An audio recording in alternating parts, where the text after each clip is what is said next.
لكنهم لن يعودوا الآن، لم يعودوا الآن. الحكم عجبته المباراة ومبناوي يصفر عمان، ويحاول أحد لاعبيه الآن أن يطلق صافرته، عرضية عمانية يفقدها حارس المرمى، الكرة بتتخلص، صافرة تأتي.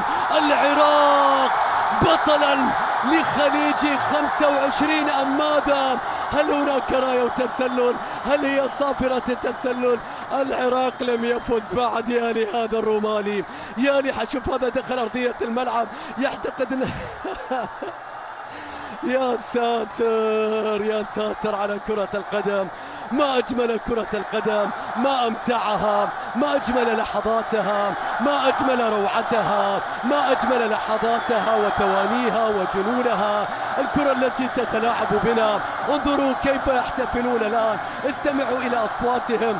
الحكم ما زال يحتسب الوقت والوقت لا ينتهي، والجماهير لا تستطيع أن تصبر أكثر، واللاعبون لا يستطيعون الانتظار أكثر. والمنتخب العراقي مشاهدينا متابعينا في رمية التماس يرسل كرة طويلة وعالية، 3-2 في أوقات مجنونة، في دقائق، في شوط إضافي ثاني للتاريخ.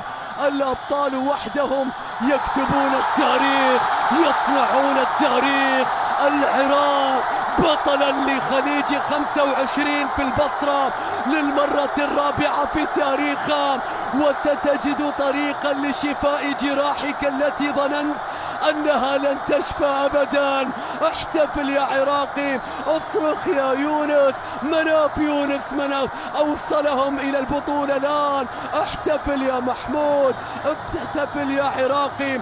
العراق بطل من ذهب، بطل من ذهب، يعود مرة أخرى. لا يكتفي بالبطولة، لا يكتفي بسيناريو نهائي عادي، لا يكتفي بتسجيل هدف، يعود من الباب الكبير، يعود مرة أخرى. العراقي لا ينكسر، لا ينهزم، لا ييأس، لا يستسلم. شعب يحب الحياة ويستحقها أكثر من أي وقت مضى.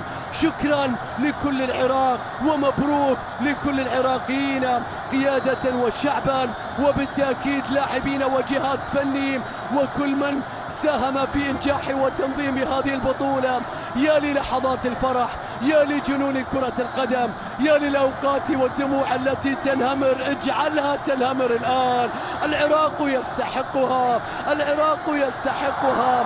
لا عليك، لا شيء يجف أسرع من الدموع. الله على العراق وفرحة العراق، مبروك من الأعماق لكل العراقيين.